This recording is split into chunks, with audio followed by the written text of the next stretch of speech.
Welcome, this is Joseph Scott McArdle, and I'm interviewing the Borough Manager of Phoenixville Borough, Gene Crack. Hello, sir. Hello, how are you doing today?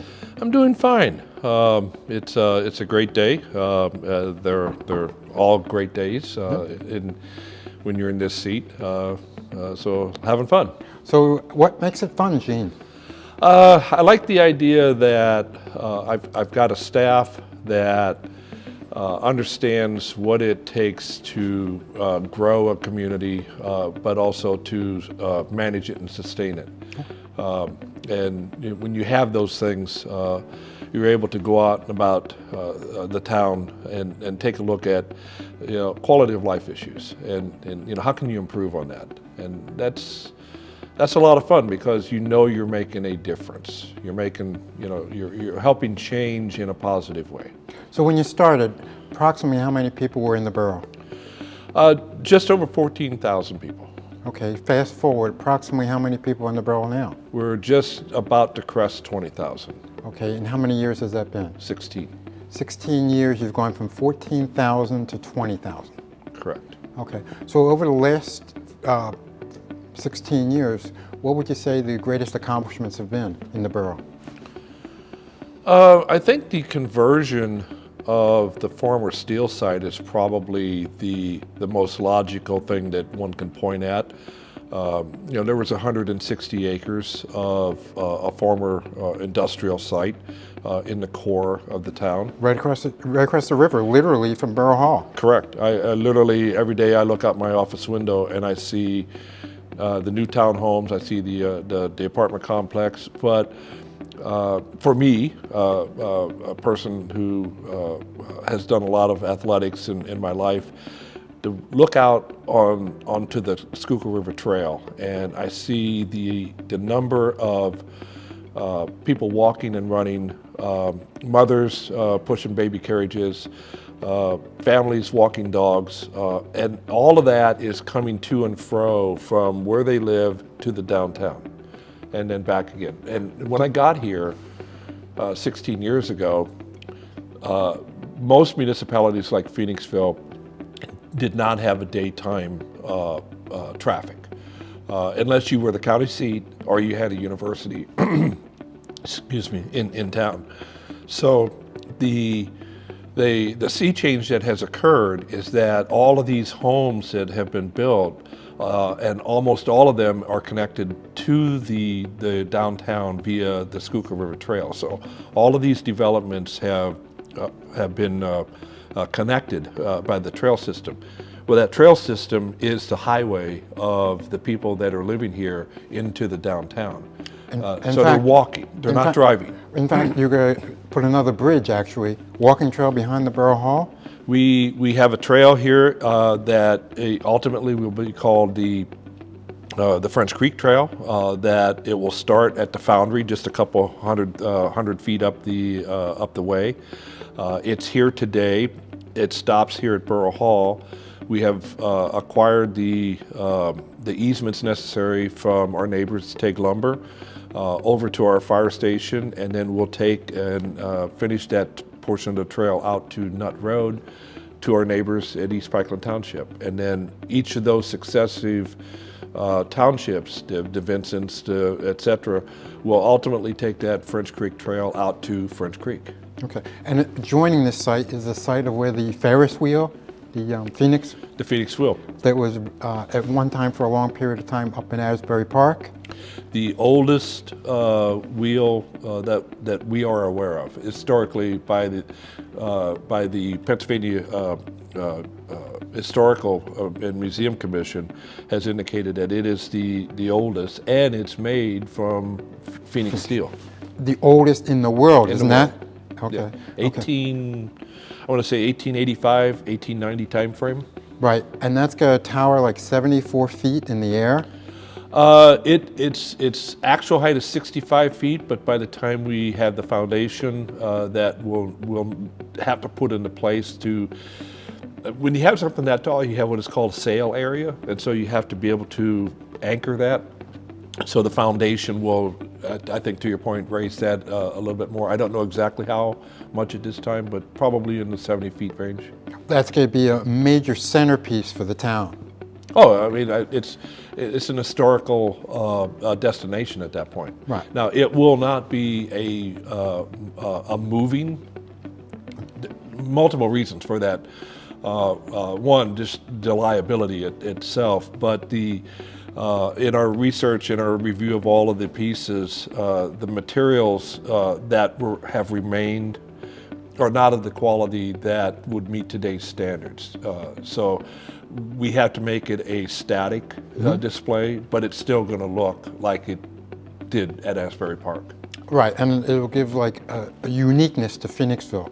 In my Oh, opinion, incredibly so. My opinion, it's going to be like the Eiffel Tower is to Paris, Big Ben is to London.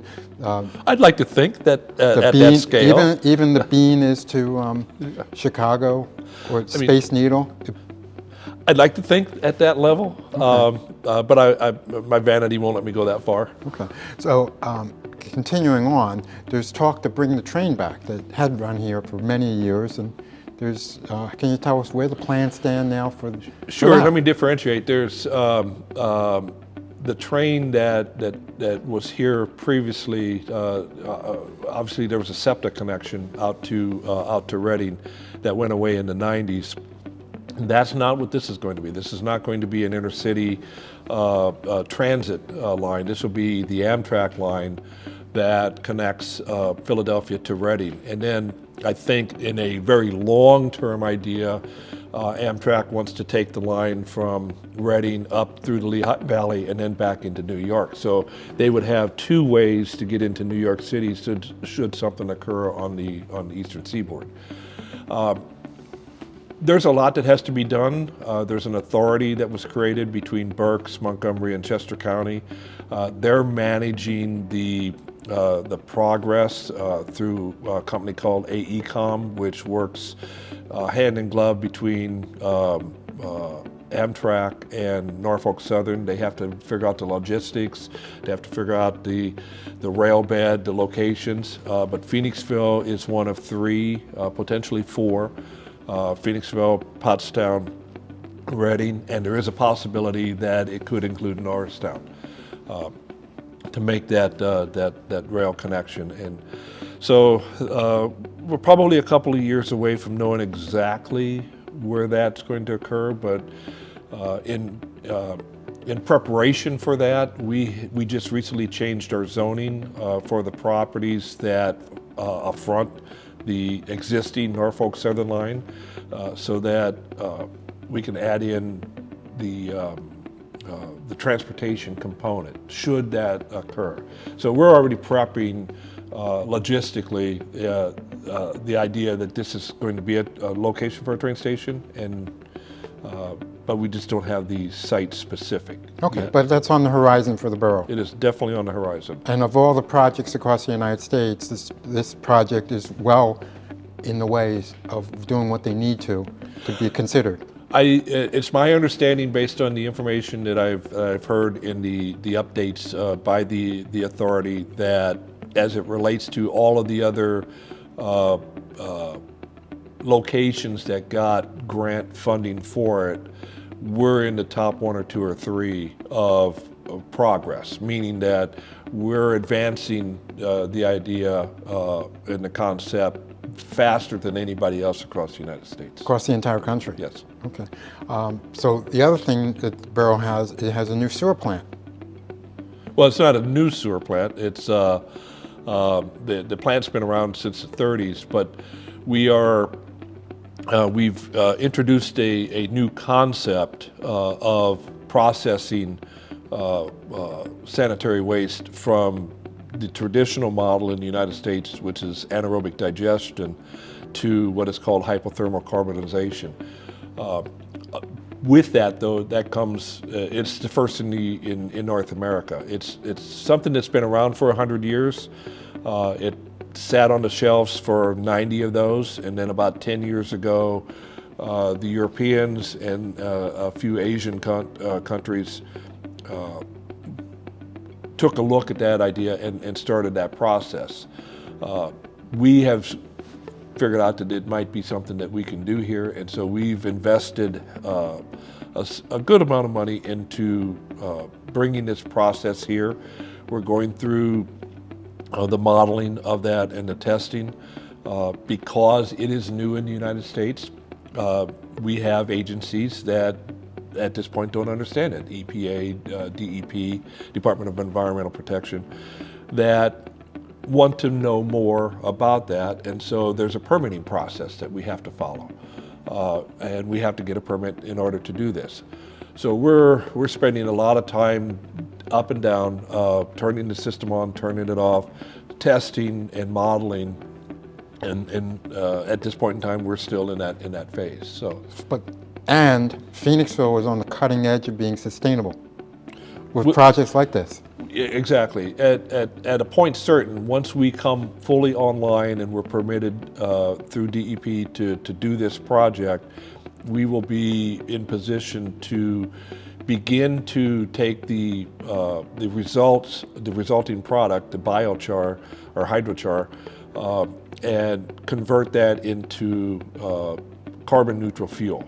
So at a point further down the road, we'll be in position to, in essence, create our own energy. And so then, yes, sustainability becomes a true factor. The other thing is that our plant today, we're arguably at about 80% of capacity on a regional basis.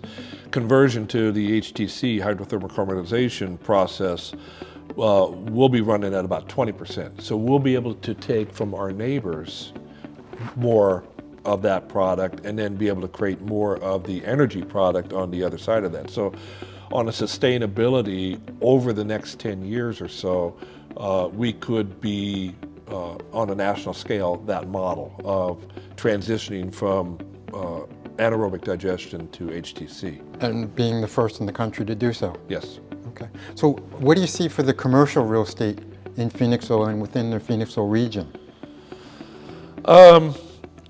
That's an interesting statement. Commercial real estate is a beast unto itself. It's driven by the markets. I view our role in Phoenixville as creating that opportunity. Okay, so when you look at, and commercial is a broad term, right? I mean, commercial could be an industrial, Yep. it could be an office, Yep. it could be a retail store. Even hospitalities, hotels. Hospitalities. So the market's going to drive that, but the market relies on, in my opinion, the market relies on what has the community done to make itself the best that it can be. That's our role. That's my staff's role, mine and my staff's role on behalf of Borough Council, is to assess the quality of life issues. Something as simple as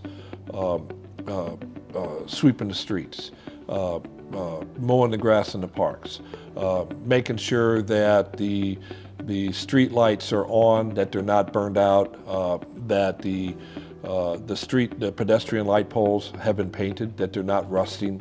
Those are little things, but they all mean a lot in the view of the people that come here. And the people that are coming here because they like the quality of life that we've created over the last dozen plus years. Okay. So do you have anything to add in closing? I don't like to talk or brag. That's just not my nature. But I will take the opportunity with you, because you're dealing with the commercial broker side of things. I think that we have, working with our Borough Council, working with our business community, and working with our staff, have created a three-legged stool that has created a downtown model that has been recognized by Governor Shapiro in his budget address last year. That is reasons why we get invited to, I'm going to Berks County next month to explain to their boroughs and how do we do it. we have figured out a model to work with the business community to reduce the things that most municipalities, I call it nickel and diming. We don't do that. We don't budget here based off of fees that we collect for permits and what have you. We budget because you're in the ground, you're paying taxes, the individuals are paying their earned income tax and what have you. That's how you budget. And so our model has been on that kind of growth that others are trying to emulate.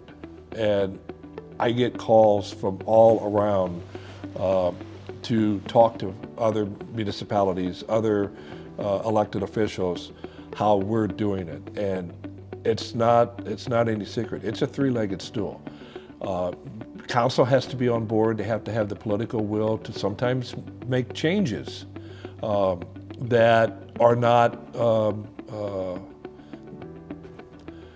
normal, or conventional wisdom, right? So closing down the street to allow people to walk. That's a huge sea change. To transition from a car municipality to a people municipality. That walking is the core of the vibrancy of this community. That's taken a lot of political will to do that. And a lot of municipalities, when we say that, they look, well, we can't do that. Well, then why are you asking me to come up and ask how we did it? We're telling you how we did it. One of the other things early on was Alerta, to get people, to get developers and such in here in the first place. We did do Alerta. Early on? I am as a manager, I'm not necessarily a fan of Alertas or tax increment financing, but sometimes they're a necessity. We did create Alerta, and it was quite a large area. As soon as we had two projects that utilized Alerta, we realized very quickly that the synergy had been created. Mm-hmm. And so we stopped Alerta after those two projects, and the market took over. The momentum was there. And we did not need to give tax incentives after that. The momentum was there. Right. I think that's where a lot of municipalities fail, is they keep relying on that give. We didn't need to give. The give came to us. Mm-hmm. And then the other thing is recently the business community has actually outgrown the Chamber of Commerce building and almost tripling their space now because of everything that's going on. Yeah. They realized they didn't need to be in the downtown. I think a lot of that had to do with the COVID transition, the work from home, those kinds of things. I still believe we need some sort of center, but I think it could be a combination center, visitor center, if you will. That's a different discussion for a different day, but as a former Chamber of Commerce president, something I did in my background, I'm a huge fan of the Chamber, so the things that they do are important to the business community, and so their ability to open up a downtown storefront for commercial purposes, and they step away a little further and still be able to accomplish their job, I think is huge. Yeah. Is there anything you have to say in closing? It's a great place to be. And it's got a great future. It does. Okay. Gene, thank you very much for doing this. Appreciate this. All right, sir. Hello, everyone. I'm Peter Urschler, Mayor of the Borough of Phoenixville. We've been busy over these last couple of years, continuing to grow and flourish our dynamic community. Phoenixville is becoming an even larger destination for the region, thanks to our ease of accessibility and our extensive trail system. We've truly connected the entire borough with our historic downtown through a series of sidewalks and trails, making it easier than ever for people to enjoy and explore all that Phoenixville has to offer. We're proud to see significant investments coming in from major players in New York and throughout the greater Northeast region. Our community is buzzing with a blossoming lunch crowd and a vibrant downtown programs that delight both visitors and our residents alike. As we move forward, We're committed to making major investments in sustainability and transportation, as well as continuing to improve the already high quality of life we enjoy. Phoenixville is a place where innovation meets community spirit, and we're excited for what the future holds. Thank you for your interest in Phoenixville, and we look forward to welcoming you to our thriving borough. Watch us grow and come be part of our story. Thank you. Mayor?